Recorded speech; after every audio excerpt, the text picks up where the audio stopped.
enrolled in their mock interview program, which helped me a lot. And I was able to score 47 marks out of 50 in the final interview, which proved to be a game changer in my case.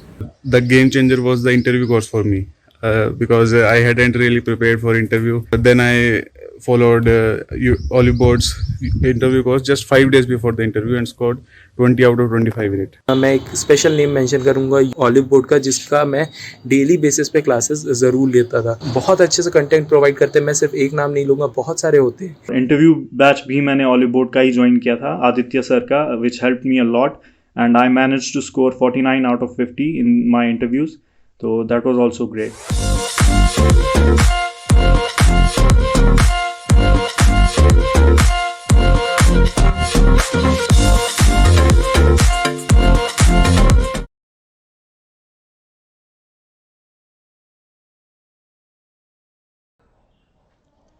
Hello दोस्तों, once again आप सबका स्वागत है आपके अपने official YouTube channel पर एजुअल olive board. मैं रोहित वर्मा, आप सबका जीएस और हिंदी मेंटर। तहे दिल से स्वागत, अभिनंदन दोस्तों। फटाफट आ जाइए, क्लास स्टार्ट हो चुकी है। और जैसा कि आप लोग जानते हैं, मैंने कल ही बता दिया था दोस्त कि कल बताया था कि आज जो क्लास होगी 5 बजे वाली, उसमें मैं आपके कमेंट नहीं पढ़ पाऊंगा, आपसे इंटरेक्ट नहीं हो पाऊंगा, क्योंकि वो प्रीमियर होगा वीडियो। लेकिन आपको कुछ ना कुछ मिले, इसके हिसाब से मैंने कहा था कुछ ना कुछ मैं आपको प्रोवाइड कर दूंगा उस टाइम पीरियड पे का। तो 30-40 मिनट का लेक्चर है। फटाफट आइए शुरू कर लें, है ना। तो स्टार्ट कर लें कहानी। फटाफट लिंक को कॉपी करके अपने दोस्तों के साथ शेयर कर दें। वही एनर्जी रहेगी जैसे रेगुलर क्लास में रहती है। कोई दिक्कत नहीं है, परेशान होने की जरूरत नहीं है ना।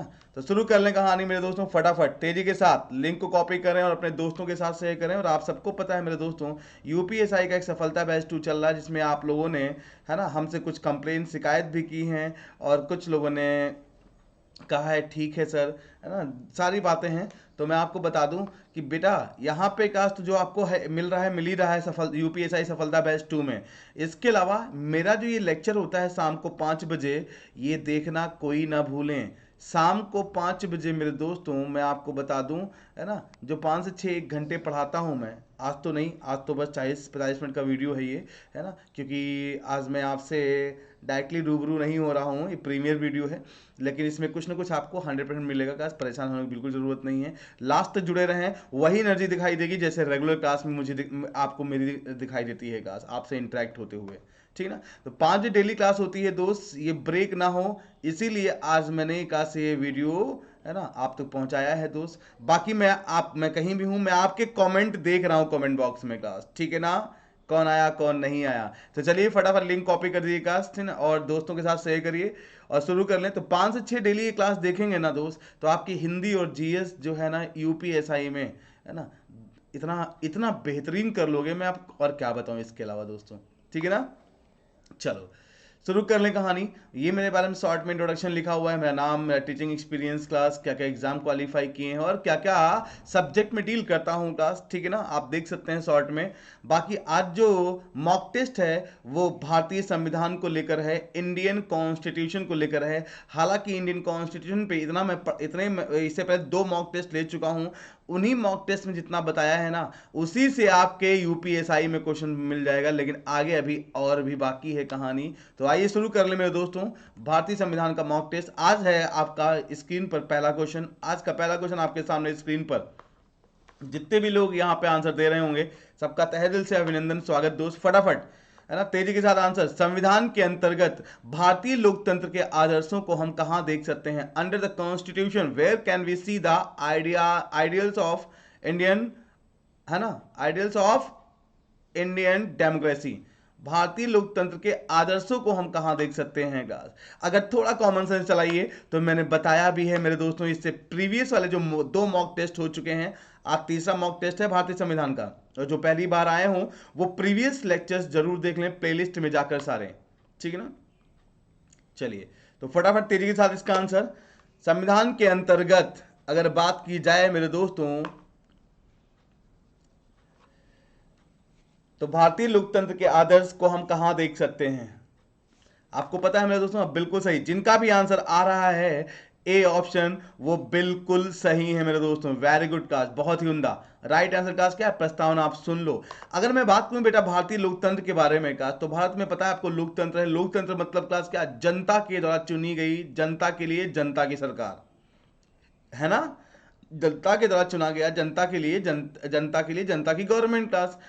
इलेक्टेड बाय पब्लिक, देन जो बंदा रूल करता है, ऐसे रूल को हम रिपब्लिक रूल बोलते हैं ना। और भारत देश में आज रिपब्लिक रूल चल रहा है। भारत क्या है? एक डेमोक्रेटिक रिपब्लिक कंट्री है क्लास, ठीक है ना? भारतीय गणतंत्र राज्य है ना? और ये सारी सारी बातें कहाँ डिफाइन की गई हैं? प्रस्तावना में डिफाइन की गई हैं। आप याद करिए, अगर आप रेगुलर हो, आप में से कई लोग, तो उनको पता होगा, मैंने कहा था प्रस्तावना में बेटा प्रियम्बल, है ना? इंग्लिश में प्रियम्बल बोलते हैं, हिंदी में प्रस्तावना बोलते हैं। इसमें अगर हम बात कास्ट करें तो दो मेन बातें हैं, कुछ शब्द हैं जिनको आपको ध्यान रखना पड़ता है, और बाकी प्रस्तावना के अकॉर्डिंग मेनली ये बताया गया है कि भारत की जो मैक्सिमम पावर है ना, वो लोकतंत्र के अकॉर्डिंग अगर हम बात करते हैं तो भारत की जनता में है गाइस। ऑब्वियस सी बात है यार, प्रस्तावना स्टार्ट ही यहीं से है, we the people of India. We the people of India, हम भारत के लोग class have the solemnly power of India. मतलब अकॉर्डिंग टू अवर कॉन्स्टिट्यूशन, है ना, भारत का संविधान, भारतीय संविधान की प्रस्तावना, है ना, जो कहती है वो क्या कहती है? हम भारत के लोग, भारत की मैक्सिमम पावर भारत की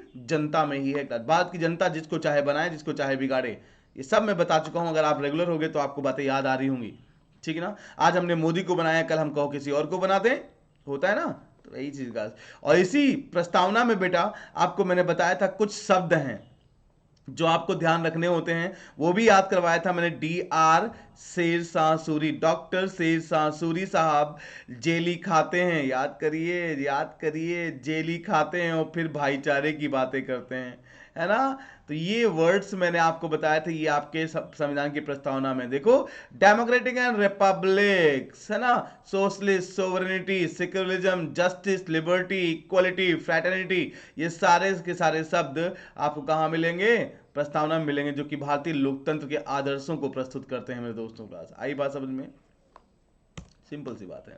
लोकतंत्र मतलब class equality between all, equality between all religions, है ना, इक्वलिटी टू ऑल, है ना, freedom speech, freedom of speech class, liberty, justice, है ना, सबके लिए बराबर है क्लास। लोकतंत्र इसी को बोलते हैं मेरे दोस्त। तो इस सबके बारे में कहाँ डिफाइन किया गया है? प्रियम्बल में। नेक्स्ट क्वेश्चन पे आते हैं फटाफट तेजी के साथ। भारतीय संविधान में मैं आप सबके आंसर देख रहा हूं क्लास, कहीं भी हूं मैं आपके आंसर देख पा रहा हूं, बस आज इस समय लाइव रूबरू नहीं हो पाया आपसे, ठीक है ना? तो भारतीय संविधान में शामिल नीति निर्देशक सिद्धांत, लेकिन लास्ट तक वीडियो को देखना क्लास आप लोग प्लीज। नीति निर्देशक सिद्धांत किसके संविधान से प्रेरित हैं? फटाफट तेजी के साथ आंसर। भारतीय संविधान में शामिल नीति निर्देशक सिद्धांत किसके संविधान से प्रेरित हैं गास? अगर आप डेली रेगुलर क्लास में हो मेरी, तो ये क्वेश्चन भी शायद हम डिस्कस कर चुके हैं गास, ठीक है ना? नीति निर्देशक सिद्धांत, जिनको आप इंग्लिश में बोलते हो DPSP, directive principle of state policy. याद करिए, मैंने कहा था DPSP क्लास, है ना, अगर हम बात करें क्लास, तो ये बिल्कुल इक्विवेलेंट हैं, बिल्कुल सिमिलर हैं कहीं ना कहीं किसके, है ना, फंडामेंटल राइट्स के क्लास। आपको पता है, अगर हम बात करें इन दोनों की, इन दोनों में इतनी सिमिलरिटी है कि इन दोनों को सिस्टर पार्ट कहा जाता है। क्या कहा जाता है? सिस्टर पार्ट कहा जाता है। तो सिस्टर पार्ट कौन कौन से हैं, है ना? DPSP वाला पार्ट, DPSP का पार्ट किस में है आपको पता है? पार्ट 4 में। और फंडामेंटल राइट किस में है बेटा? पार्ट 3 में। तो पार्ट 3 और पार्ट 4 को, दोनों को सिस्टर पार्ट कहा जाता है गाइस। आई बात समझ में आपको? ठीक है ना? तो directive principle of state policy और फंडामेंटल राइट, इन दोनों की अगर हम बात करें तो फंडामेंटल राइट का कॉन्सेप्ट लिया गया है USA से। आपको पता है हमारे संविधान में, है ना, 61 देशों का संविधान स्टडी करके बहुत चीजें उठाई गई हैं डिफरेंट डिफरेंट देशों से। तो फंडामेंटल राइट का कॉन्सेप्ट जो है वो USA से लिया गया है, और DPSP का कॉन्सेप्ट जो लिया गया है बेटा, वो आयरलैंड से लिया गया है क्लास। कहां से? आयरलैंड से लिया गया है, ठीक है ना? तो कौन कौन से का पार्ट सिस्टर पार्ट कहलाते हैं बता लोगे ना? मैंने आपको बताया था कि फंडामेंटल राइट जैसे हर एक इंडिविजुअल के लिए होते हैं, वैसे DPSP हर एक इंडिविजुअल स्टेट के लिए होते हैं। जैसे, है ना, अगर हम बात करें काश, एक हर एक इंडिविजुअल को, है ना, जो फंडामेंटल राइट मिलते हैं काश, उससे कहीं ना कहीं उनका अपना, है ना, उनकी अपनी आइडेंटिटी डिफाइन होती है क्लास, उनकी अपनी स्वतंत्रता, बोलने की स्वतंत्रता, कहीं भी भ्रमण करने की, कहीं जाने की, भारत देश में कहीं भी घूमने की स्वतंत्रता, ये सब होता है ना।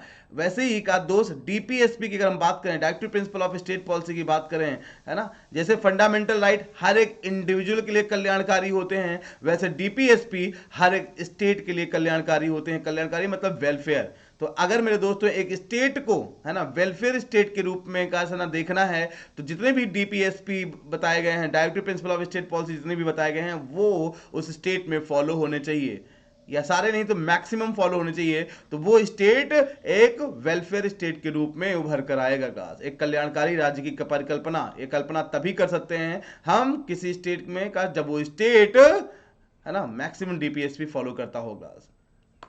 क्लियर।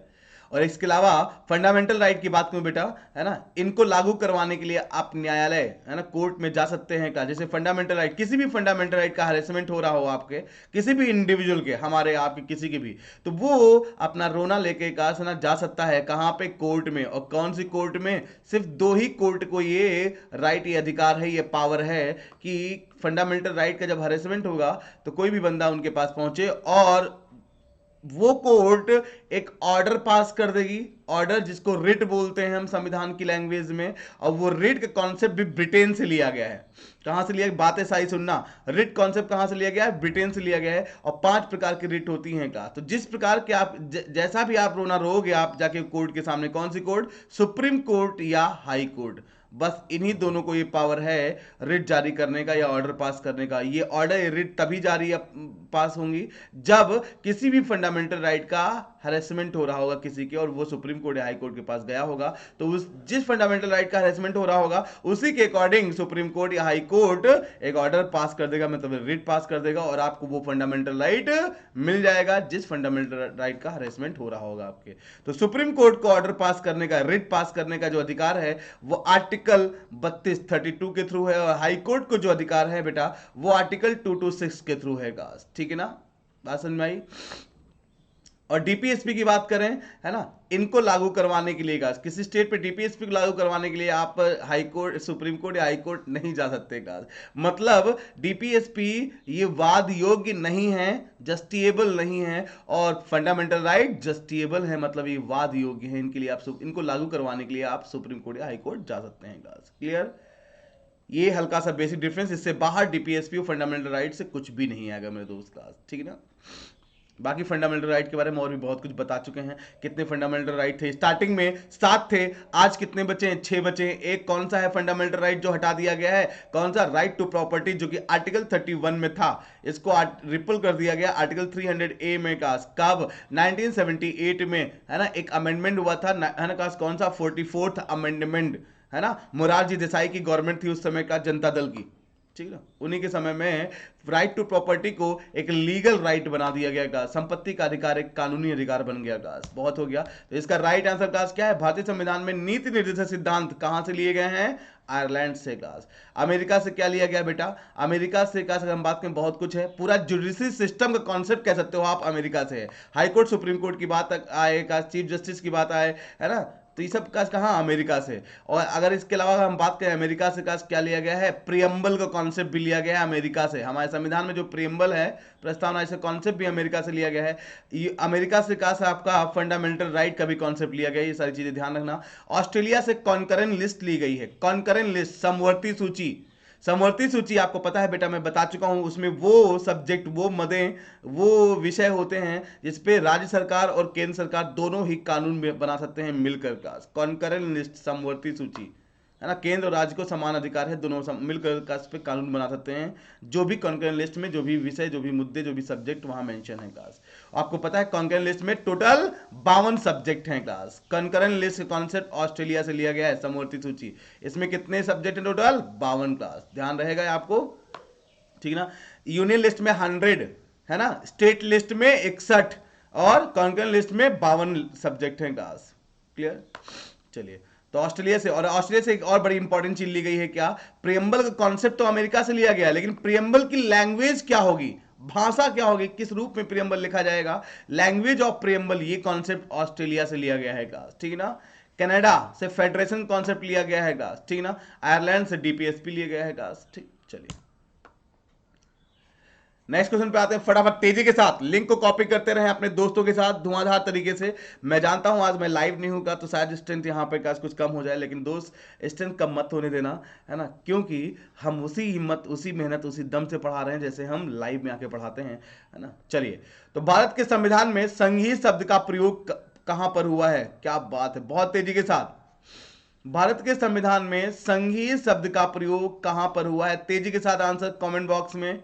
और हम आप सबके आंसर देख रहे हैं का दोस्त, हम कहीं भी हैं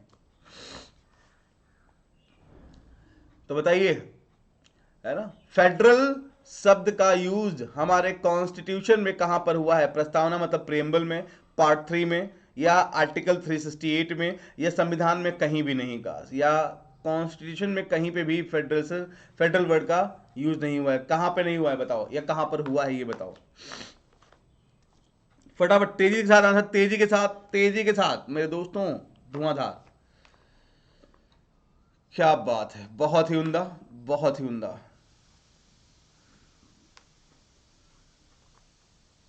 बहुत सही। जिनका भी आंसर आ रहा है डी ऑप्शन, वो बिल्कुल सही है मेरे दोस्तों। तो भारत के संविधान में संघीय शब्द का प्रयोग कहां पर हुआ है? तो ये कहां पर हुआ है? संविधान में कहीं पर नहीं। मतलब क्या, आप में से जो लोग भी रेगुलर होंगे मेरी क्लास में, 5 से 6 वाली इस क्लास में, आप सबको पता है मेरे दोस्तों। मैं आपको बता दूं कि मैंने कहा भी था हमारे संविधान में कुछ शब्द ऐसे हैं जिनको यूज नहीं किया गया है ना, इनको बाद में बनाया गया है। हम लोगों ने अपनी सुविधा के अकॉर्डिंग इन शब्दों का प्रयोग करना शुरू कर दिया है। जैसे फेडरल वर्ड, जैसे फेडरल या फेडरेशन, जो भी बोलो, फेडरल वर्ड क्लास, ये हमारे संविधान में कहीं भी नहीं है। जबकि फेडरल वर्ड की जगह पे है, कहा जानते हो क्या, है ना, union of state, union of state, राज्यों का संघ, ठीक ना। लेकिन फेडरल शब्द हमारे संविधान में कहीं भी मेंशन नहीं है। ऐसे ही आपको पता है एक शब्द है बजट का, या बजट जो भी बोलते हो आप लोग, ठीक है ना, बजट। अगर हम बात करें बजट की बेटा, तो बजट शब्द भी हमारे संविधान में कहीं भी मेंशन नहीं है। आपको पता है आर्टिकल, अच्छा फेडरल वर्ड का कहां पे है? आर्टिकल 1 में, आर्टिकल 1 में है, लेकिन का फेडरल नहीं, यूनियन ऑफ स्टेट है गास, फेडरल की जगह पर गास। ये सब तो हमने अपनी सुविधा के अकॉर्डिंग यूज कर लिया है। बजट की बात करें, ये आर्टिकल 112 जब पढ़ोगे, आर्टिकल 112 में बेटा गास अगर हम बात करें तो आपको पता है यहां पे लिखा हुआ है annual financial statement, annual financial statement गास, ठीक ना। एनुअल मतलब पूरे साल भर का, फाइनेंशियल स्टेटमेंट मतलब कहां पे कितना खर्च करना है पैसा, कहां से कितना पैसा आना है ना। ये सारी बातें क्लास कहीं ना कहीं यहाँ पे मेंशन होती हैं क्लास। इसी एनुअल फाइनेंशियल स्टेटमेंट के स्थान पर हम लोगों ने यूज करना शुरू कर दिया है क्या, कौन सा वर्ड? Budget word.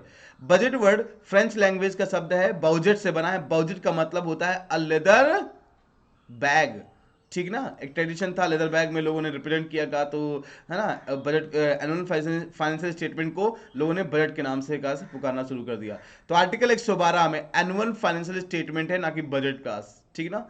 तो बजट शब्द भी हमारे संविधान में कहीं मेंशन नहीं है। ऐसे ही अगर हम बात करें, कैबिनेट मिनिस्टर का भी कॉन्सेप्ट हमारे संविधान में कहीं भी मेंशन नहीं है। ये शब्द भी हमारे संविधान में मेंशन नहीं है। ये सारे शब्द हम लोगों ने अपनी सुविधा के अकॉर्डिंग यूज करने शुरू कर दिए हैं। डेप्यूटी प्राइम मिनिस्टर का भी कॉन्सेप्ट, हमारे डेप्यूटी प्राइम मिनिस्टर का शब्द भी हमारे संविधान में कहीं भी मेंशन नहीं है। ये सब सारे शब्द ऐसे हैं जो हमने अपनी कन्वीनियंस, अपनी सुविधा के अकॉर्डिंग हम लोगों ने यूज करना शुरू कर दिए। तो ये 4 शब्द ध्यान रखना मेरे दोस्तों, फेडरल, बजट, कैबिनेट मिनिस्टर और डेप्यूटी प्राइम मिनिस्टर गास।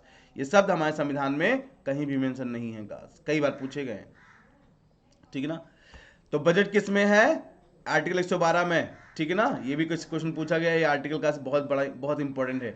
यहीं पे एक और बात सुन लो, आर्टिकल 1 की बात आई है तो मैं आपको बता दूं, आर्टिकल 1 ये कहता है बेटा कि India that is Bharat shall be the union of states, India that is Bharat shall be the union of state, India जो कि भारत है, ये क्या होगा? राज्यों का एक संघ होगा। हिंदी में शैल be the union of state, shall be will be का प्रयोग होता है। इसका मतलब क्लास कहीं ना कहीं भविष्य की बात हो रही है।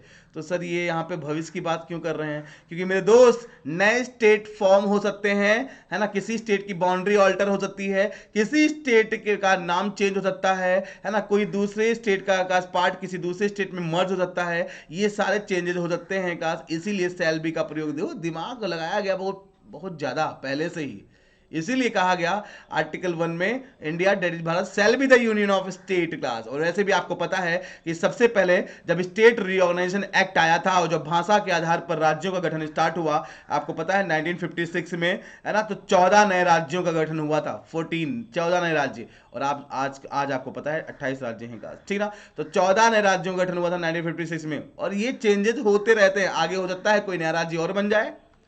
जैसे अभी रिसेंटली जम्मू कश्मीर का सीन हुआ, अलग जम्मू लद्दाख अलग, कश्मीर जम्मू कश्मीर अलग।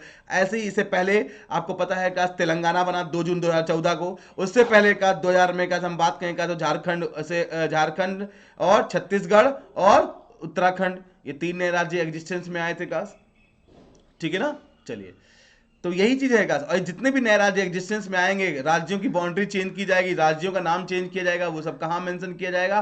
आर्टिकल 1 में। इसलिए आर्टिकल 1 कहता है India that is Bharat shall be the union of state class, ठीक है ना। और मैं आपको बता दूं मेरे दोस्तों, है ना, यहीं पे बात सुनना, हमारे संविधान में, पूरे संविधान में हमारे देश के 2 नाम मेंशन है गाइस। कहां पर? संविधान में, पूरे संविधान में कहां पर? आर्टिकल 1 में, इंडिया और दूसरा Bharat. India that is Bharat shall be the union of states, ये भी क्वेश्चन कई बार पूछा गया है, ठीक है ना। तो स्टेट रीऑर्गेनाइजेशन एक्ट कब आया था? 1956 में, जिसके थ्रू भाषा के आधार पर राज्यों का पुनर्गठन स्टार्ट हुआ और 14 नए राज्य बनाए गए, जिसमें सबसे पहला राज्य का कौन सा था? आंध्र प्रदेश का, ठीक है ना। चलिए, आइए नेक्स्ट क्वेश्चन पे आते हैं फटाफट तेजी के साथ। आंसर मिल गया ना इसका? राष्ट्रपति को किस अनुच्छेद के अंतर्गत यह अधिकार प्राप्त है कि वह वित्तीय आपातकाल लागू कर दे? क्या बात है, बहुत प्यारा क्वेश्चन, तेजी के साथ आंसर। मैं फिर बोल रहा हूं, एज इट इज क्वेश्चन आपके पॉलिटी के मिलेंगे आपके एग्जाम में का, ठीक है ना। सारे मॉक टेस्ट, सारी चीजें अटेंड करो, जितने भी, हर क्लास मेरी अटेंड करिए एकदम ईमानदारी के साथ, and have patience, be cool. फटाफट राष्ट्रपति को किस अनुच्छेद, है ना, under which article does the president have a right to enforce the financial emergency? आपको पता है इमरजेंसी प्रोविजन की बात करें, है ना, अगर आपातकाल का ना, आपातकाल से रिलेटेड बातों की बात, उनकी बात करें तो इमरजेंसी प्रोविजन जो है वो हमारे आर्टिकल 352 से लेकर, बेटा आर्टिकल 352 से लेकर आर्टिकल 360 तक जितनी भी बातें मेंशन है हमारे संविधान में, ये सब इमरजेंसी प्रोविजन है गाइस, आपातकाल से रिलेटेड बातें कही गई हैं। और इन आर्टिकल्स में से 3 आर्टिकल आपको बहुत अच्छे से पढ़ने होते हैं, आर्टिकल 352, आर्टिकल 356 और आर्टिकल 360 क्लास, ठीक है ना। फटाफट कमेंट बॉक्स में आंसर, आर्टिकल 352, 356, 360 और आर्टिकल 352 की अगर हम बात करें मेरे दोस्तों, तो आर्टिकल 352 ये वो इमरजेंसी है कि जब किसी एक्सटर्नल, है ना, कंट्री, किसी बाहरी देश से, है ना, भारत पे अटैक करने की प्रोबेबिलिटी हो, किसी दूसरे देश से युद्ध करने की कंडीशन उत्पन्न हो गई हो, या इंटरनल, है ना, डिस्टर्बेंस क्रिएट हो गई हो क्लास, ठीक है, इंटरनल डिस्टर्बेंस क्रिएट हो गई हो, जैसे क्लास क्रिएट हुई थी 1975 में, 1975 में का आंतरिक अशांति के बिहाफ पे, भारत देश के अंदर इंटरनल डिस्टर्बेंस हो गया था, आंतरिक अशांति के बिहाफ पर इमरजेंसी लगी थी, है ना। तो इन 2 केस में का दूसरी किसी बाहरी कंट्री से, बाहरी देश से का युद्ध होने की आशंका या अटैक होने की आशंका हो भारत पर, दूसरा का क्या, इंटरनल डिस्टर्बेंस के बिहाफ पर का, आंतरिक अशांति के बिहाफ पर, है ना, 2 कंडीशन में का एक इमरजेंसी लगती है पूरे कंट्री लेवल पर, जिसको नेशनल इमरजेंसी बोलते हैं, राष्ट्रीय आपातकाल बोलते हैं, नेशनल इमरजेंसी। और मेरे दोस्तों नेशनल इमरजेंसी अभी तक इंडिया में 3 बार लग चुकी है। पहली बार कब लगी थी? पहली बार लगी थी मेरे दोस्तों 1962 में का, इंडिया और पाकिस्तान, इंडिया और चाइना वाला सीन का, ठीक है। और नेक्स्ट 1971 में क्लास, और फिर नेक्स्ट 1975 में। ये 3 बार इमरजेंसी, नेशनल इमरजेंसी, राष्ट्रीय आपातकाल लग चुका है, जिसमें, है ना, इंटरनल डिस्टर्बेंस के बिहाफ पे पहली बार एक ही बार इमरजेंसी लगी है अभी तक। वो कब लगी थी? 1975 में। ये क्वेश्चन भी पूछा गया है कई बार, ठीक ना। नेक्स्ट 356 की बात करें, ये वो इमरजेंसी है जिसमें क्या होता है, अगर किसी स्टेट का, अब देखो पूरी कंट्री की बात नहीं कर रहे हैं, कंट्री के अंदर ढेर सारे स्टेट हैं, उसमें किसी एक स्टेट का लेजिस्लेटर फेल हो रहा हो, अब ये कौन बताएगा? ये उस स्टेट का राज्यपाल बताएगा। किसको? राष्ट्रपति को बताएगा का। जैसे सेंट्रल लेवल पे राष्ट्रपति होता है, प्रेसिडेंट, है ना, आर्टिकल 52 में, वैसे स्टेट लेवल पे, है ना, कौन होता है? गवर्नर होता है, राज्यपाल होता है क्लास, ठीक ना। तो अगर मैं आपको बताऊं दोनों में अंतर, सॉरी, अगर मैं आपको बताऊं तो किसी स्टेट का लेजिस्लेटर फेल कब हो रहा होगा? सीएम ढंग से काम ना कर रहे हो उस स्टेट के, सारे मिनिस्टर ढंग से काम ना कर रहे हो उस स्टेट के, अगर हाउस जो है लोकसभा, विधानसभा और विधान परिषद, ठीक है, विधान परिषद हर स्टेट में तो नहीं है लेकिन विधानसभा तो हर स्टेट में है। तो मान लो अगर विधानसभा विधान परिषद दोनों है या कोई एक हाउस है, तो अगर उन हाउस की बैठक ना हो रही हो, सेशन ना हो रहे हो, सत्र ना हो रहे हो गास, तो इसका मतलब सीएम ढंग से काम ना कर रहे हो, इसका मतलब है वो राज्य गड्ढे में जा रहा है। तो इस कंडीशन में उस स्टेट का राज्यपाल है ना, वो राष्ट्रपति को है ना का संज्ञान दिलाएगा का कि यहाँ पे ये हो रहा है, राज गड्ढे में जा रहा है, बागडोर अपने हाथ में ले लो।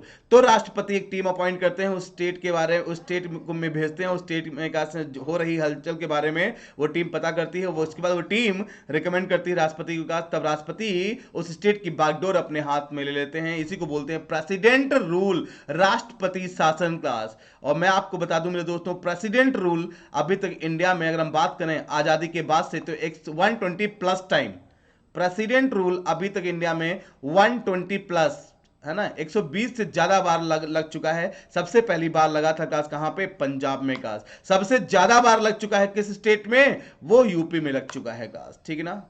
हाँ, कार्यकाल वाइज बात करें, टाइम पीरियड के अकॉर्डिंग बात करें, सबसे ज्यादा समय के लिए काश कहां पे लगा हुआ है राष्ट्रपति शासन का? तो वो पंजाब ही है काश। और सबसे ज्यादा बार कहां लगा है राष्ट्रपति शासन? तो उत्तर प्रदेश है काश, 10 टाइम्स, 10 बार, ठीक है ना। आई बात समझ में? चलिए आगे बढ़ते हैं बेटा। आर्टिकल 360 की बात करें, ये वो इमरजेंसी है क्लास जो अभी तक इंडिया में एक बार भी नहीं लगी क्लास, 0 टाइम्स क्लास। क्या बात है, कौन सी इमरजेंसी है सर? ये वो इमरजेंसी है जो आजकल है ना इंडिया में इमरजेंसी लग ही नहीं सकती का, क्योंकि सबकी है ना, जितने भी वहां लोग बैठे हैं ना, मंत्री, नेता, विधायक, सब एमएलए, एमएलसी, सबकी पॉकेट भरी रहती है ना पैसे से। तो कहां से फाइनेंशियल इमरजेंसी लगेगी? फाइनेंशियल इमरजेंसी कहां से लगेगी का? खैर छोड़िएगा। तो आर्टिकल 360 फाइनेंशियल इमरजेंसी है का, जबकि आपको पता है भारत देश इतना कर्जे में है, आईएमएफ, वर्ल्ड बैंक, कहां कहां से हम लोगों ने उधारी ले लेके का सब कुछ अपनी रोडें सड़कें बनवा रहे हैं। डेवलपिंग कंट्री है ना, डेवलपिंग कंट्री में पहले इन्वेस्टमेंट देन कुछ इनकम की बात होगी, ठीक है ना। तो अगर हम बात करें आर्टिकल 360 का, जानते हैं फाइनेंशियल इमरजेंसी को ही रिपोर्ट करता है कि फाइनेंशियल इमरजेंसी किस कंडीशन में कब लागू कर सकता है राष्ट्रपति। लेकिन अभी तक इंडिया में 1991 में 1991 में जब वो पीवी नरसिम्हा राव की गवर्नमेंट थी, मनमोहन सिंह प्राइम उस समय फाइनेंस मिनिस्टर थे, उस समय फाइनेंशियल इमरजेंसी लगने के पूरे चांसेस थे, लेकिन दोस्त रह गया, एलपीजी कॉन्सेप्ट आ गया तो बच गया मामला। तो अभी तक फाइनेंशियल इमरजेंसी एक बार भी नहीं लगी है गाइस, क्लियर ना। तो तीनों चीज ध्यान रखना। तो अब वित्तीय आपातकाल किसके थ्रू? आर्टिकल 360 का। आप में से कई लोगों का आंसर पहले बिल्कुल सही आ चुका है। नेक्स्ट, राष्ट्रीय ध्वज आयताकार होता है, रेक्टेंगल होता है, बिल्कुल पता है सबको। इसकी लंबाई और चौड़ाई का अनुपात क्या है गाइस? ठीक है, बहुत ही उम्दा क्वेश्चन, बहुत प्यारा क्वेश्चन, और कल मैराथन की क्लास में शायद मैंने क्वेश्चन कराया भी था। फटाफट तेजी के साथ आंसर। कल जो मैराथन क्लास हुई थी SSC and RRB express olive board का जो दूसरा यूट्यूब चैनल है एसएससी के लिए, है ना, तो उस पर मैराथन क्लास कल हुई थी सुबह 10 से लेकर 6 बजे तक। उसमें मेरी क्लास 12 से 2 थी, उसमें मैंने क्वेश्चन कराया भी है। राष्ट्रीय ध्वज आयताकार है, इसकी लंबाई का चौड़ाई से अनुपात है, बताइए, है ना। आपको पता है नेशनल फ्लैग कितना बड़ा क्यों ना हो, कितना छोटा क्यों ना हो, उसकी लंबाई और चौड़ाई का एक रेशियो फिक्स कर दिया गया है। वो रेशियो, और रेशियो आपको पता है मैथमेटिक्स पढ़ते हुए, तो रेशियो डजंट चेंज, रेशियो कभी चेंज नहीं होता गाइस, ठीक है ना। चलिए, तो अगर हम बात करें वो रेशियो गाइस क्या है, बिल्कुल सही, बहुत ही उम्दा, बहुत ही अच्छे, तेजी के साथ मैं सबके आंसर देख पा रहा हूं जितने लोग भी हैं क्लास यहां पर। और एनर्जी में मेरी कमी नहीं है, भले मैं आज लाइव नहीं हूं आपके सामने, आपसे इंटरेक्ट नहीं हो पा रहा हूं, लेकिन दोस्त आप अपने कास एनर्जी में, अपने कास ईमानदारी में कोई कसर मत छोड़िएगा। मैं हमेशा बोलता हूं बी ऑनेस्ट योरसेल्फ, ठीक है। तो राष्ट्रीय ध्वज आयताकार है, इसकी लंबाई का चौड़ाई से अनुपात है कास क्या? 3:2। बहुत ही उम्दा प्यारा क्वेश्चन है कास। मैं आपको ढेर सारे क्वेश्चन नेशनल फ्लैग से जितने क्वेश्चन बन सकते हैं सारे फटाफट बोलता हूं, सुन लो, सारे फटाफट बोलता हूं, सुन लो। आपको पता है नेशनल फ्लैग में अगर हम बात करें काश है ना, तो 3 स्ट्रिप्स होती हैं। ऊपर होता है काश, जानते हो काश कौन सा कलर? डीप सैफ्रॉन, केसरिया रंग, डीप सैफ्रॉन केसरिया रंग। नीचे क्या होता है? ग्रीन क्लास, ठीक है ना, हरा रंग, ठीक ना। और बीच में क्या होता है, व्हाइट का सफेद रंग का जो शांति का प्रतीक है, ग्रीन रंग का जो कि है ना, ग्रीन का जो कि कहीं ना कहीं का अगर हम बात करें प्रॉस्पेरिटी का प्रतीक है का, डीप सैफ्रॉन जो कि कहीं ना कहीं करेज साहस का प्रतीक है। और बीच में व्हाइट स्ट्रिप पे का बीच में यहाँ पे है अशोक चक्र जिसमें 24 तीलियां हैं। आपको पता है अशोक चक्र, जो चक्र बना है ये ब्लू कलर का है ग्लास, नीले रंग का, व्हाइट स्ट्रिप पे ब्लू रंग का ग्लास आपका ये चक्र होता है। और ये कहां से लिया गया, अशोक स्तंभ से, जो कि अशोक ने बनवाया था सारनाथ में, अशोक स्तंभ, याद है ना। ठीक है, चलिए, तो ब्लू कलर का होता है ग्लास। और मैं आपको बता दूं ये इसकी लंबाई है ना, और ये इसकी चौड़ाई है का। तो देख पा रहे हैं एल और बी की बात करें तो रेक्टेंगल शेप में, फ्लैग तो रेक्टेंगल शेप में होता ही है। तो L:B जो होता है बेटा वो 3:2 होता है। ध्यान देना, कभी कभी पूछ लेता है B:L, तो क्या आंसर दोगे, 2:3 का। जल्दबाजी मत करना, है ना, जल्दबाजी में क्वेश्चन गलत होता है आपका। और नेशनल फ्लैग की बात करें मेरे दोस्तों, हमारे संविधान में इसको अडॉप्ट कब किया गया, तो इसको हमारे संविधान में अडॉप्ट किया गया 22 जुलाई 1947 क्लास, 22 ऑफ जुलाई 1947। ये वो दिन, ये वो मंथ, ये वो ईयर था जब नेशनल फ्लैग को हमारे संविधान में अडॉप्ट कर लिया गया। ठीक है ना, ध्यान रखना, कई बार पूछा गया है क्वेश्चन आपका। नेक्स्ट, फटाफट तेजी के साथ आगे बढ़ते हैं। भारत के उपराष्ट्रपति पर अभियोग, मतलब वही महाभियोग, किसके द्वारा लगाया जा सकता है। क्या बात है, यहीं पे हम राष्ट्रपति के ऊपर भी महाभियोग कैसे लगाया जा सकता है बताऊंगा, पहले आप इसका आंसर दो। यहां पे पूछा गया है उपराष्ट्रपति पर अभियोग किसके द्वारा लगाया जा सकता है। गाइस तेजी के साथ आंसर, फटाफट, take your time and give the answer, फटाफट दोस्त।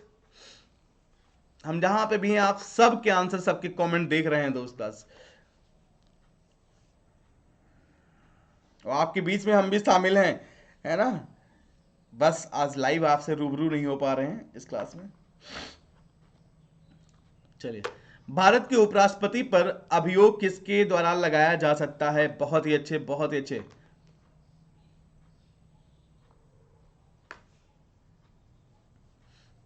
क्या बात है, जिनका भी आंसर आ रहा है क्लास में दोस्तों, क्या जिनका भी आंसर आ रहा है राज्यसभा, वो बिल्कुल सही हैं, बाकी सब गलत हैं।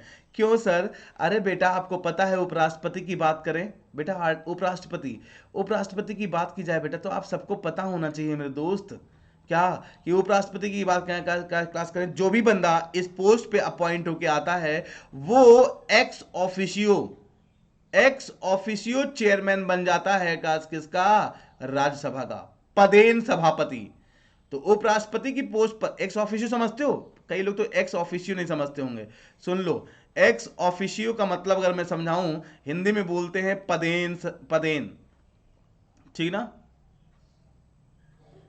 पदेन मतलब क्या, एक पद पे इलेक्ट होकर आए हों और दूसरे पद का कार्यभार बाय डिफॉल्ट उन्हीं को मिल जाए, ऐसे कॉन्सेप्ट को हम पदेन बोलते हैं। मान लो ये उपराष्ट्रपति की वाइस प्रेसिडेंट की पोस्ट है, ये वाइस प्रेसिडेंट की पोस्ट है बेटा, इस पे अगर मान लो मैं अपॉइंट होके आया तो बाय डिफॉल्ट ये ऑलरेडी सेट है कि इस पद पे जो आएगा उसको एडिशनली इस पद का भी कार्यभार संभालना पड़ेगा। मान लो ये मैं हूं, ए ऑप्शन ए मैं हूं और मैं वाइस प्रेसिडेंट अपॉइंट होके आया, तो मुझे इस पद का, ये वाइस प्रेसिडेंट की पोस्ट है, इस पे इलेक्ट होकर आया मैं, है ना, तो इस पे इलेक्ट होकर जो मैं आया तो मुझे ऑटोमेटिकली बाय डिफॉल्ट इस पद को भी संभालना पड़ेगा इसका, है ना। और इस पद की बात करें, क्या है ये पद, ये है राज्यसभा का के चेयरमैन का पोस्ट का,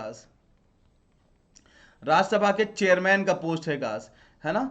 तो ये राज्यसभा के चेयरमैन, कोई राज्यसभा का चेयरमैन कोई अलग से अपॉइंट नहीं होता, जैसे लोकसभा का जो चेयरमैन होता है वो लोकसभा मेंबर्स में से अपॉइंट होता है, ठीक ना। लेकिन राज्यसभा का चेयरमैन होता है वो दोस्त जानते कौन होता है, भारत का उपराष्ट्रपति होता है। बहुत प्यारा क्वेश्चन, ये भी ध्यान रखना गाइस। तो जो भी बंदा वाइस प्रेसिडेंट उपराष्ट्रपति अपॉइंट होकर आएगा वही बंदा राज्यसभा के चेयरमैन का पद भी संभालेगा। तो इसीलिए राष्ट्रपति राज्यसभा के चेयरमैन का, राज्यसभा के का, है ना, इस पद का क्या कहलाता है, पदेन सभापति कहलाता है गाइस, एक्स ऑफिशियो। तो ex officio chairman of Rajya Sabha का, ठीक ना, कौन होता है, वाइस प्रेसिडेंट होता है गाइस। एक पद के लिए चुनकर आए और दूसरा पद ऑटोमेटिकली उनको मिल गया का। तो इस पद के लिए तो इलेक्ट होके आए हैं, इसके लिए एक्स ऑफिशियो नहीं है, एक्स ऑफिशियो इसके लिए है गाइस, ठीक ना, इसके लिए चुनकर आए, ये अपने आप मिल गया गाइस। तो इसके लिए एक्स ऑफिशियो कहलाएंगे क्लास, जो भी बंदा होगा इस पोस्ट पे जो भी आएगा।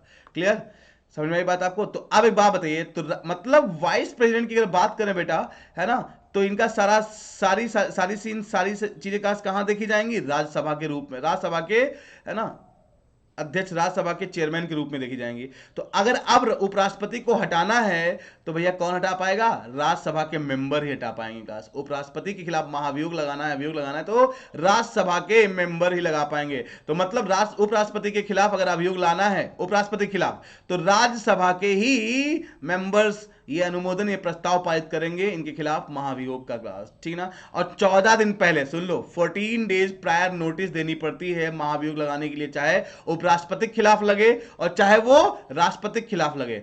उपराष्ट्रपति के खिलाफ जब महाभियोग लगता है या अभियोग लगता है तो सिर्फ राज्यसभा में ही प्रस्ताव पारित होता है, राज्यसभा के मेंबर ही या राज्यसभा ही उनके खिलाफ अभियोग लगा सकती है। लेकिन जब राष्ट्रपति के ऊपर अभियोग लगाया जाता है महाभियोग, ठीक ना, तो वो संसद के किसी भी सदन में प्रस्ताव लाया जा सकता है, लोकसभा में भी और राज्यसभा में, इधर लोकसभा और राज्यसभा, किसी भी सदन, किसी भी हाउस में, है ना, राष्ट्रपति के खिलाफ अब महाभियोग का प्रस्ताव लाया जा सकता है गाइस, लेकिन उपराष्ट्रपति के खिलाफ महाभियोग सिर्फ राज्यसभा में लाया जा सकता है गाइस, ठीक ना।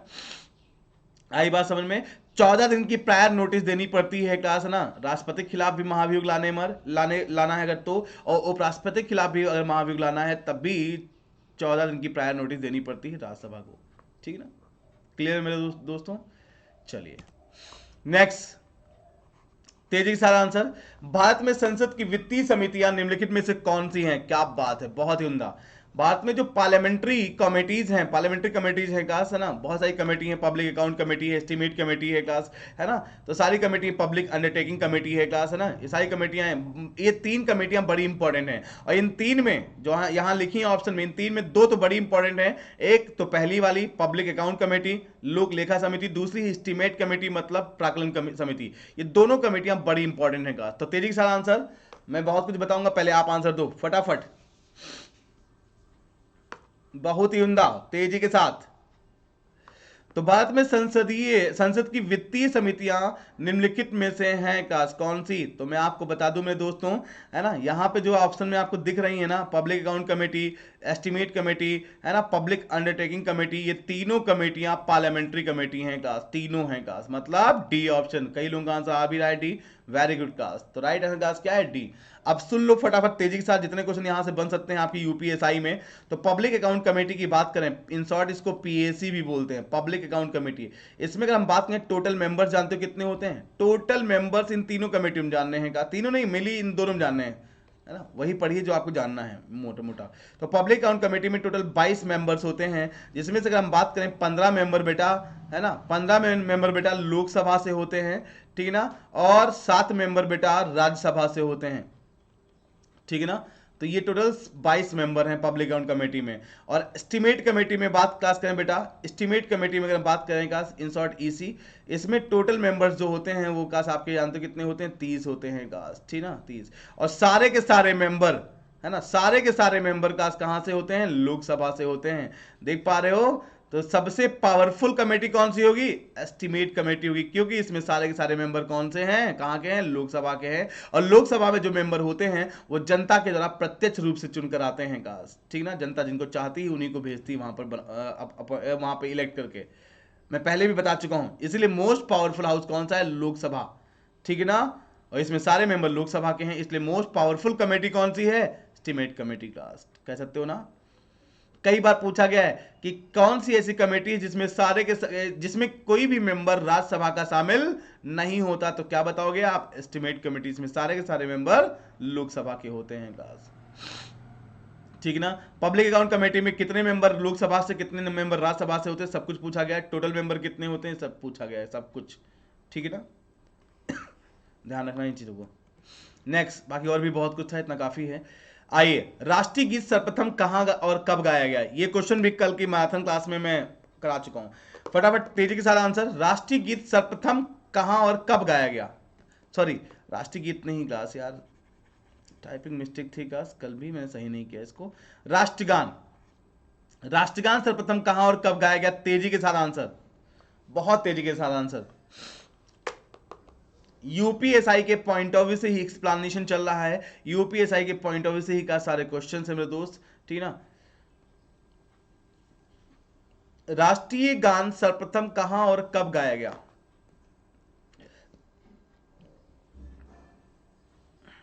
मैं आप सबके आंसर कमेंट बॉक्स में देख पा रहा हूं, कौन आंसर दे रहा है, कौन नहीं, कौन है कौन नहीं। चलिए बहुत ही अच्छा। राष्ट्रीय गान सर्वप्रथम कहां का और कब गाया गया, तो मैं आपको बता दूं, ये समय है बेटा 27 दिसंबर 1911 का। आप डेट भले ही मत याद रखो, ईयर याद रखना। 1911 में कहते हैं एक सेशन कांग्रेस का, आईएनसी का, कांग्रेस की एक बैठक, एक अधिवेशन हुआ था क्लास, कहां पे? कलकत्ता में, जिसको कांग्रेस का कलकत्ता अधिवेशन बोला भी गया, ठीक ना। शायद 26वें 27वें नंबर का था एक अधिवेशन, ठीक ना। तो अगर हम बात क्लास करें तो इसी अधिवेशन में कहते हैं कि पहली बार राष्ट्रीय गान गाया गया, जनगण मन अधिनायक जय है ना। राष्ट्रीय गान समझते हो ना? राष्ट्रीय गान जिसकी रचना क्लास की थी किसने? जिसकी रचना 1911 में हुई थी, किसके द्वारा? किसके द्वारा? रविन्द्रनाथ टैगोर जी के द्वारा, जिनको गुरु जी का नाम, जिनको गुरु जी भी बोलते हैं काश। रविन्द्रनाथ टैगोर जी को गुरु जी की उपाधि काश किसने दी थी? महात्मा गांधी ने। और महात्मा गांधी को महात्मा की उपाधि किसने काश दी थी? रविन्द्रनाथ टैगोर जी ने। तो एक दूसरे को ही टाइटल या उपाधियां दे लिया करते थे ये लोग। चलिए खैर, है ना। तो 1911 में राष्ट्रगान की काश को रचा गया, बनाया गया काश, है ना। और ये ओरिजिनली बंगाली लैंग्वेज में था, है ना। बंगाली मतलब बंगाली भाषा में का था, है ना। लेकिन बाद में अगर हम बात क्लास करें तो इसको जब हमारे भारतीय संविधान में अडॉप्ट किया गया, कब? राष्ट्रीय गान को हमारे भारतीय संविधान में अडॉप्ट किया गया 24 जनवरी 1950, 1950 में 24 जनवरी 1950 को भारतीय संविधान में राष्ट्रीय गान को अडॉप्ट किया गया इन हिंदी। लेकिन जब ये बनाया गया था तो ओरिजिनली उस समय किस लैंग्वेज में था? उस समय ये बांग्ला भाषा में था, बंगाली लैंग्वेज में का, ठीक है ना। क्लियर ना। और राष्ट्रगान की बात करेंगे, पहली बार राष्ट्रगान पहली बार पब्लिश हुआ था मेरे दोस्तों 1912 में, 1912 में एक मैगजीन थी तत्वबोधिनी पत्रिका, तत्वबोधिनी मैगजीन, है ना। उसी में काश, है ना, उसी में राष्ट्रगान पहली बार पब्लिश हुआ था, तत्वबोधिनी पत्रिका में काश, ठीक है ना, ध्यान रहेगा 1912 में सारे क्वेश्चन। अब राष्ट्रगान की बात हो गई तो यहीं पे सुन लो, राष्ट्रगीत की बात सुन लो बेटा। राष्ट्रगीत की अगर हम बात करेंगे तो सबको पता है वंदे मातरम। राष्ट्रगान जनगण मन अधिनायक जय है, बचपन में का, बचपन से हम पढ़ते चले आ रहे हैं विद्यालय में, स्कूल में सुबह सुबह राष्ट्रगान। राष्ट्रगीत की बात करें तो वंदे मातरम का किसको नहीं पता? सबको पता है वंदे मातरम। और वंदे मातरम का अगर हम बात करें, ये जो राष्ट्रगीत है का, राष्ट्रगान जनगण मन मतलब जनगण मन अधिनायक जय है, और राष्ट्रगीत क्लास क्या? वंदे मातरम। ये कहां से लिया गया है? ये मेरे दोस्तों एक नॉवल है आनंद मठ, आनंद मठ, जिसकी रचना क्लास की थी किसने, है ना, जिसकी रचना बंकिम चंद्र चटर्जी साहब ने की थी। और आनंद मठ में बंकिम चंद्र चटर्जी साहब ने पूरा एक चीज का बहुत विस्तार से वर्णन किया है, किसका? सन्यासी विद्रोह का। किसका? सन्यासी विद्रोह का। सन्यासी विद्रोह जो कि बंगाल में हुआ था 18th सेंचुरी एडी में, है ना। वहां के फकीर और संत लोगों ने मिलकर कहीं ना कहीं अंग्रेजों के खिलाफ, टैक्स के अगेंस्ट में, है ना, और कुछ रिलीजियस चीज़ों पे अटैक किया था अंग्रेजों ने, धार्मिक चीज़ों पे कुछ अटैक किया था अंग्रेजों ने। उसके अगेंस्ट में कहीं ना कहीं वहाँ के लोगों ने, फकीर और संत लोगों ने मिलकर का ये विद्रोह किया, जिसको सन्यासी विद्रोह के नाम से जाना गया। और इसी विद्रोह में ये वंदे मातरम, ओम वंदे मातरम, पूरा ओम वंदे मातरम था, ये स्लोगन यूज किया गया इस विद्रोह में। और बाद में यही, है ना, वंदे मातरम का यही टैगलाइन का यही वाक्य यूज हुआ नेशनल सॉन्ग के रूप में, हमारे संविधान में इसको अडॉप्ट कर लिया गया।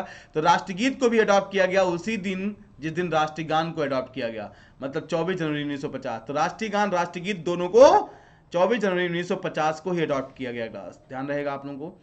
नेशनल फ्लैग को कब अडॉप्ट किया गया? 22 जुलाई 1947 क्लास। नेशनल एम्बलम बचा है, वो का है भूल रहे, वो भी नोट डाउन कर लो। नेशनल एम्बलम, राष्ट्रीय चिन्ह, है ना। नेशनल एम्बलम समझते हो ना? सारनाथ से लिया गया अशोक स्तंभ, 4 लाइन पिलर, 4 शेरों वाला खंभा, और उसके बॉटम में, है ना, आपको पता है बॉटम में नीचे, है ना, लिखा हुआ है सत्यमेव जयते। सत्यमेव जयते कहाँ से लिया गया है? आपको पता है हमारे हिंदू धर्म के अकॉर्डिंग हमारे 108 उपनिषद हैं। 108 उपनिषदों में से एक उपनिषद है मुंडकोपनिषद। मुंडकोपनिषद से लिया गया है सत्यमेव जयते, और है ना, सारनाथ से लिया गया है, वाराणसी में सारनाथ पड़ता है, सारनाथ से लिया गया अशोक स्तंभ, और अशोक स्तंभ के नीचे लिख दिया गया सत्यमेव जयते, और बन गया है नेशनल एम्बलम, राष्ट्रीय चिन्ह, जिसको हमारे संविधान में अडॉप्ट किया गया उस दिन जिस दिन संविधान लागू हुआ। किस दिन लागू हुआ संविधान? 26 जनवरी 1950। मेरे मुंह से निकले हुए हर एक शब्द, हर एक वाणी, हर एक शब्द को सुनना है आपको ध्यान से, हर एक स्टेटमेंट को, ठीक ना? आई बातें समझ में? तो ये सारे क्वेश्चन हो गए। कब गाया गया था राष्ट्रगान को पहली बार? तो राष्ट्रगान को पहली बार 1896 में गाया गया था बेटा।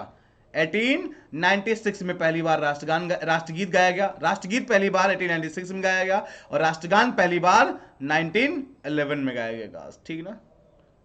क्लियर? नेक्स्ट क्वेश्चन फटाफट तेजी के साथ। समवर्ती सूची के अंतर्गत विषयों पर किसे विधि बनाने का अधिकार है? लो, अभी बताया इसी सेशन में, आज ही के सेशन में स्टार्टिंग में मैंने आपको डिस्कस किया कॉन्करेंट लिस्ट, जिसका कॉन्सेप्ट ऑस्ट्रेलिया से लिया गया है, और इसमें टोटल कितनी मदें हैं, कितने सब्जेक्ट हैं, कितनी विषय हैं? 52 सब्जेक्ट हैं क्लास। और अगर मैं आपको बताऊं तो इन पे केंद्र सरकार और राज्य सरकार, मतलब स्टेट गवर्नमेंट, सेंट्रल गवर्नमेंट, दोनों का समान अधिकार है, मतलब दोनों मिलकर इस पे कानून बना सकते हैं क्लास, मतलब संघ और राज्य दोनों क्लास। आई बात समझ में आपको? सारा आज ये क्वेश्चन तो स्टार्टिंग में डिस्कस हो ही चुका था। नेक्स्ट बहुत प्यारा क्वेश्चन, राज्यपाल को अध्यादेश जारी करने की शक्ति प्राप्त है क्लास। ऑर्डिनेंस सुना होगा आप लोगों ने। ऑर्डिनेंस पास करने की पावर हमारे संविधान के अकॉर्डिंग दो लोगों को है, सेंट्रल लेवल पे का राष्ट्रपति को, प्रेसिडेंट को, और स्टेट लेवल पे गवर्नर को। और मैंने आपको अभी बताया भी आज ही के सेशन में कि जैसे सेंट्रल लेवल पे का प्रेसिडेंट होता है, वैसे स्टेट लेवल पे गवर्नर होता है। तो फटाफट तेजी के साथ आंसर, तेजी के साथ आंसर। राज्यपाल को अध्यादेश जारी करने की शक्ति प्राप्त है। क्या बातें हैं, क्या बातें हैं। फटाफट मैं आप सबके कमेंट देख रहा हूं क्लास, ठीक है? कौन है कौन नहीं ये भी देख रहा हूं मैं। तो राज्यपाल को अध्यादेश जारी करने की शक्ति प्राप्त है किसके थ्रू?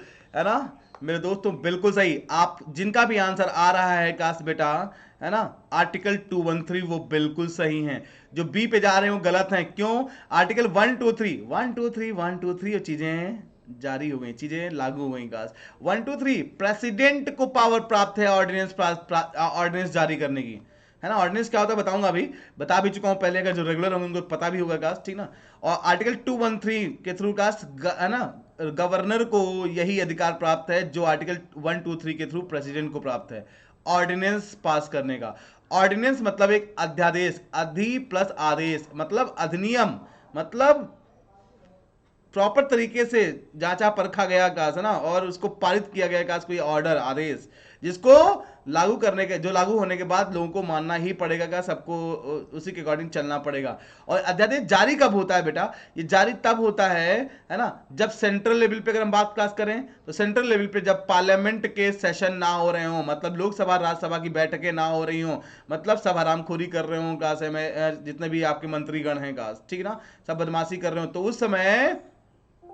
उस समय क्या, उस समय अगर हम बात करें बेटा, एक मिनट बस, एक मिनट बेटा, बस एक मिनट बेटा, बस एक मिनट, है ना, थोड़ा सा रुक जाइए, बस एक मिनट बेटा, है ना।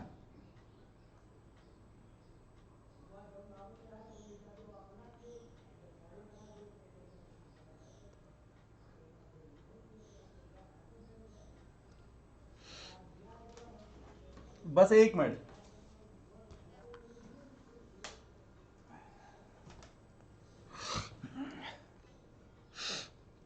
चलिए आ गया वापस आ गया। हाँ, तो क्या बोल रहा था बेटा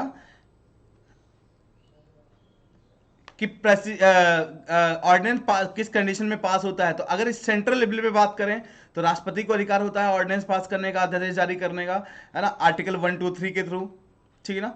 और कब पास होता है? चाहे सेंट्रल लेवल पे चाहे स्टेट लेवल पे, जब वो वहां का लेजिस्लेटर फेल होने लगे। कब फेल होगा काश? कहीं ना कहीं सेशन ना हो रहे हो, है ना। मान लो सेंट्रल लेवल बात करें, सेंट्रल लेवल पे केंद्र स्तर पे बात करें तो लोकसभा और राज्यसभा की सेशन सत्र ना चल रहे हों, ठीक है, और उस समय कोई इंपॉर्टेंट मुद्दे को जारी करना हो, कोई इंपॉर्टेंट बात को ध्यान रखते हुए, है ना, काश उसको रेगुलेट करना हो चीजों को, तो राष्ट्रपति को अधिकार है, और वही अधिकार स्टेट लेवल पे काश किसको? गवर्नर को है, कि वो एक ऑर्डिनेंस पास कर दें और वो चीजें जो इंपॉर्टेंस वाली हैं, महत्वपूर्ण हैं, वो चीज लागू हो जाएं, जारी हो जाएं काश, ठीक है ना। क्योंकि देश को तो रेगुलेट करना है ना, स्टेट को तो रेगुलेट करना है ना। समझ में आई बात। और हाँ, अध्यादेश जारी होने की, अगर बात का जारी होने के बाद मैक्सिमम 6 मंथ तक रह सकता है, 6 मंथ तक। और हाँ, एक और चीज सुन लो, मान लो ऑर्डिनेंस पास हुआ, आज ऑर्डिनेंस आज पास हो गया और कल संसद की बैठक, कल से संसद की बैठक होने लगी, अभी तक नहीं हो रही थी, अध्यादेश जारी कर दिया, राष्ट्रपति ने कहा, गवर्नर ने कहा, कल से बैठक होने लगी, है ना, कल से बैठक होने लगी, ठीक है ना। तो जब बैठक कल से संसद की होने लगी का, तो क्या होगा, अब ऑर्डिनेंस वापस लिया जाएगा ना। अब राष्ट्रपति और गवर्नर ने ऑर्डिनेंस पास किया है, तो कुछ समय तो रहेगा दोस्त, है ना। तो जानते हो 6 वीक तक, कितना, 6 वीक तक क्लास, 6 सप्ताह तक, है ना, वो इफेक्ट में रहेगा, उसके बाद वो, है ना, अप्रभावी हो जाएगा, मतलब खत्म हो जाएगा, ठीक ना। अगर मान लो आज ऑर्डिनेंस पास हुआ, कल से संसद की बैठक होने लगी काश, तो कल से 6 सप्ताह तक वो ऑर्डिनेंस प्रभावी रहेगा, उसके बाद नहीं। और अगर संसद की बैठक नहीं हो रही है, तो कितने महीने तक प्रभावी रहेगा, 6 मंथ तक ऑर्डिनेंस रह सकता है काश, ठीक है ना। ये सारी बातें हैं, ध्यान रखना आप लोग। नेक्स्ट क्वेश्चन फटाफट, भारतीय संविधान में कितने मूल कर्तव्य दिए गए हैं। क्या बात है, बहुत ही उम्दा, बहुत ही अच्छे। हाउ मेनी बेसिक ड्यूटीज या fundamental duties have been given in the Indian constitution. तेजी के साथ आंसर, बहुत तेजी के साथ बताइए। How many fundamental duties in our Indian constitution, हमारे संविधान में कितने मूल कर्तव्य दिए गए हैं। जिनका भी आंसर आ रहा है काश, बहुत ही अच्छा, बहुत ही अच्छे काश, very good, keep it up. अगर मैं आपको बताऊं तो कई लोग कहेंगे सर हमने तो फंडामेंटल ड्यूटीज 11 पढ़ी हैं, है ना, और कुछ लोग कहेंगे हमने 10 पढ़ी हैं। तो बेटा जब भी ऑप्शन में 10 और 11 दोनों दिए हों काश, ठीक है ना, 10 और 11 दोनों दिए हों, है ना, और क्वेश्चन पूछा जाए कि हमारे मूल संविधान में, जब संविधान बना था, जब 26 जनवरी 1950 को संविधान लागू हुआ था, उस समय, है ना, नवनिर्मित संविधान में कितने का मूल कर्तव्य थे, फंडामेंटल ड्यूटीज थी, तब 10 आंसर दोगे, है ना। उस समय 10 ही थे, लेकिन बाद में एक फंडामेंटल ड्यूटी और जोड़ी गई, काश आपको पता होगा, है ना, सबने काश पढ़ा होगा शायद, 82वां संविधान संशोधन काश 2002 में हुआ था, है ना, जिसके थ्रू राइट टू एजुकेशन काश, है ना, शिक्षा के अधिकार की बात की गई थी काश, कहीं ना कहीं।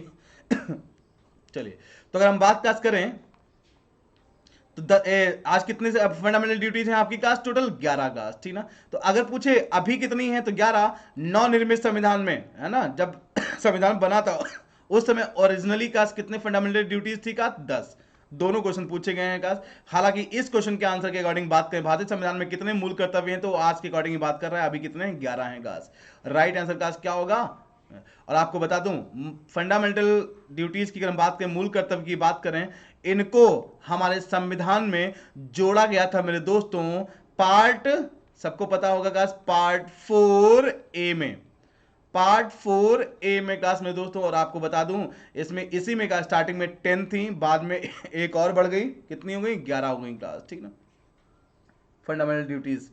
तो पार्ट 4A ध्यान रखना, पार्ट भी इंपॉर्टेंट है, फंडामेंटल ड्यूटीज किसमें है, डीपीएसपी किसमें है, पार्ट 3 में का उसमें पार्ट 4 में, है ना, फंडामेंटल राइट किसमें है, पार्ट 3 में, सिटीजनशिप किसमें है, पार्ट 2 में, है ना, और India and it's union territory, है ना, India and it's union territory class, ठीक है ना। तो ये किसमें है, तो पार्ट 1 में, ये सब आपसे पूछा गया है। यूनियन के बारे में किसमें, द यूनियन, है ना, तो पार्ट 5 में। स्टेट लेजिस्लेटर के बारे में किसमें है का, द स्टेट के बारे में किसमें है का, तो पार्ट 6 में। इस तरीके से आपको पता होना चाहिए, ठीक है ना। चलो, कुछ पार्ट भी बड़े इंपॉर्टेंट हैं। नेक्स्ट क्वेश्चन फटाफट आपको बताना है, भारतीय संविधान का कौन सा अनुच्छेद मौलिक अधिकारों का संवैधानिक उपचार देता है। अरे यार, ये कितनी बार बता चुका हूं, तेजी के साथ आंसर, तेजी के साथ answer. Which article of the Indian constitution provides constitutional treatment of fundamental right. मतलब कॉन्स्टिट्यूशनल ट्रीटमेंट मतलब क्या, कॉन्स्टिट्यूशनल रेमेडीज, संवैधानिक सुरक्षा का अधिकार, मतलब अगर आपके किसी भी फंडामेंटल राइट का हैरेसमेंट हो रहा होगा तो उस फंडामेंटल राइट को लागू करवाने के लिए काश आपके पास अधिकार है कि आप सुप्रीम कोर्ट हाई कोर्ट के पास जाएं और वहां पे अपना रोना रोएं कि इस फंडामेंटल राइट का हैरेसमेंट हो रहा है, और उसके अकॉर्डिंग सुप्रीम कोर्ट या हाई कोर्ट क्या करेगा, सुप्रीम कोर्ट का क्या करेगा, एक ऑर्डर, एक रिट पास कर देगा जिसके थ्रू आपको वो फंडामेंटल राइट मिल जाएगा जिसका हैरेसमेंट हो रहा होगा काश, और जो हैरेसमेंट कर रहा होगा उसको पनिशमेंट, सजा मिल जाएगी। खैर, तो ये किस में है, ये आर्टिकल 32, वेरी इंपॉर्टेंट काश, और इसके बारे में बाबा साहब ने, डॉक्टर भीमराव अंबेडकर साहब ने काश, जिनको संविधान का जनक कहा जाता है मेरे दोस्तों, ठीक है ना, क्यों कहते हैं, क्योंकि एक कमेटी काश थी, ड्राफ्टिंग कमेटी, जिन्होंने काश संविधान को पूरा फाइनली ड्राफ्ट किया था, ठीक है ना, इसलिए संविधान के जनक क्लास कौन कहे जाते हैं का, ड्राफ्टिंग कमेटी के चेयरमैन जो कि कौन थे, डॉक्टर भीमराव अंबेडकर क्लास। तो डॉक्टर भीमराव अंबेडकर की बात क्लास करें, है ना, उन्होंने आर्टिकल 32 को कहा भी था heart and soul of our constitution, हमारे संविधान का हृदय और आत्मा की संज्ञा दी गई थी क्लास आर्टिकल 32 को by Baba Saheb Bhimrao Ambedkar, doctor Bhimrao Ambedkar ji के द्वारा क्लास। ये सारे क्वेश्चन इंपॉर्टेंट हैं आपके लिए क्लास। कितने फंडामेंटल राइट थे स्टार्टिंग में, कितने फंडामेंटल राइट, मौलिक अधिकार कितने थे, है ना, 7 थे, आज कितने बचे, 6। कौन सा अधिकार नहीं, सब बता चुका हूं मैं आपको, कब कैसे क्या, है ना, सारी चीजें बता चुका हूं मैं कैसे आपको मेरे दोस्तों, ठीक ना।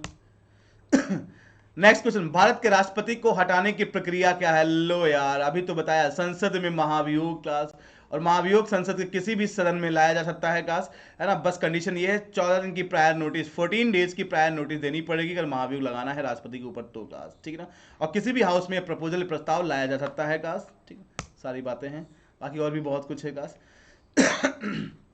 इतना काफी है। और हाँ, एक बड़ी इंपॉर्टेंट बात, राष्ट्रपति को हटाने के लिए जो महाभियोग की प्रक्रिया लगती है क्लास, महाभियोग के प्रोसेस के बारे में लिखा हुआ है आर्टिकल 61 में, आर्टिकल एक्सेट पढ़ोगे, आर्टिकल एक्सेट यही कहता है राष्ट्रपति के खिलाफ महाभियोग कैसे लग सकता है, राष्ट्रपति पर महाभियोग की प्रक्रिया आर्टिकल 61 में मेंशन है। नेक्स्ट, विधि का शासन की संकल्पना कहां की संवैधानिक प्रणाली की एक विशेषता है, बहुत ही प्यारा क्वेश्चन है यार, ये क्वेश्चन मैं पहले भी करा चुका हूं, यही मॉक टेस्ट में शायद या प्रैक्टिस सेशन में, ठीक ना, फटाफट तेजी के साथ, इसके बाद एक क्वेश्चन और है मेरे दोस्तों, बस इसके बाद एक क्वेश्चन और है, फिर हम राम राम बोलेंगे, मतलब अपनी वाणी को विराम देंगे दोस्त, और मिलते हैं कल 5 बजे, ठीक है ना।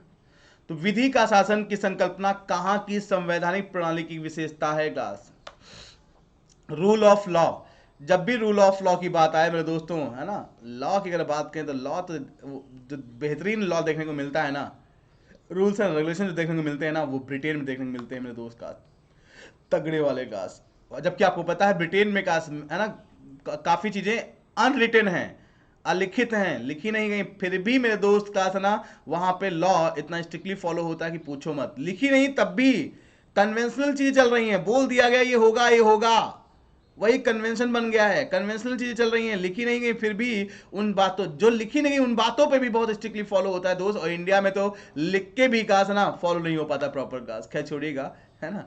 जबकि आज इंडिया में भी रूल ऑफ लॉ का कॉन्सेप्ट लिया गया है कास, कहां से लिया गया, ब्रिटेन से ही लिया गया है, ठीक है ना, ब्रिटेन से रेट का कॉन्सेप्ट, ब्रिटेन से पार्लियामेंट्री नेचर, ब्रिटेन से क्लास बाइकैमरल नेचर, ब्रिटेन से क्लास प्रेसिडेंट का कॉन्सेप्ट, ब्रिटेन से वाइस प्रेसिडेंट का कॉन्सेप्ट, है ना, ये सारी चीजें कास कहीं ना कहीं, ब्रिटेन से CAG office, computer auditor general CAG, ठीक है ना, इन सब का कॉन्सेप्ट ब्रिटेन से लिया गया, रूल ऑफ लॉ का कॉन्सेप्ट भी ब्रिटेन से लिया गया है कास, ठीक ना।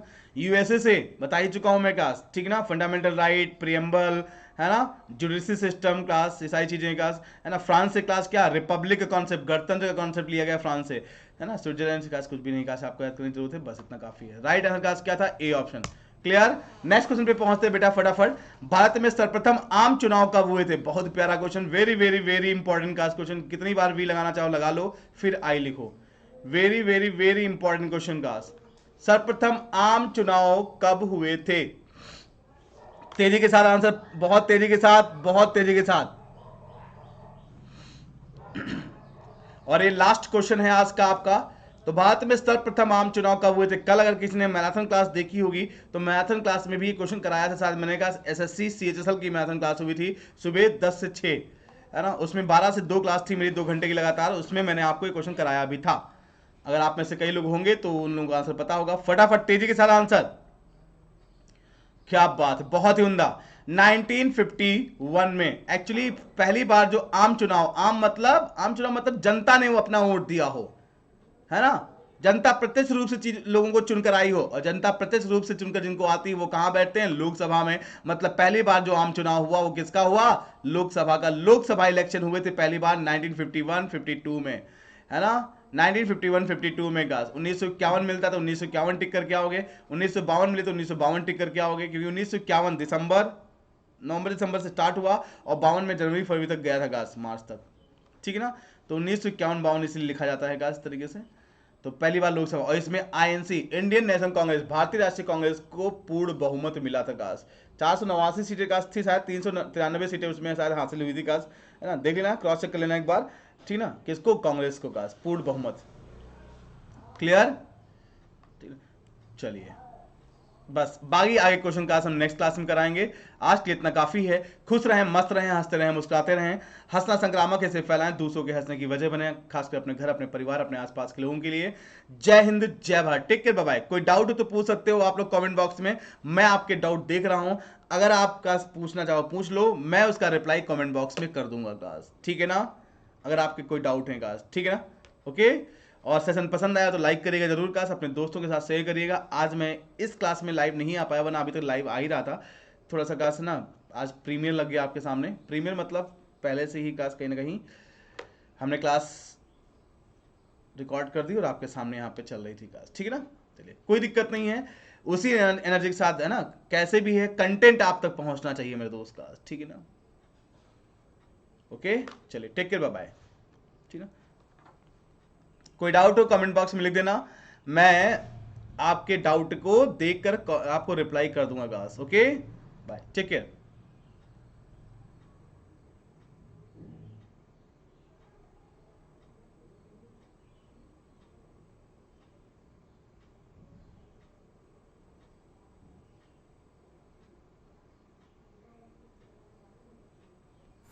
Are you targeting LICWO?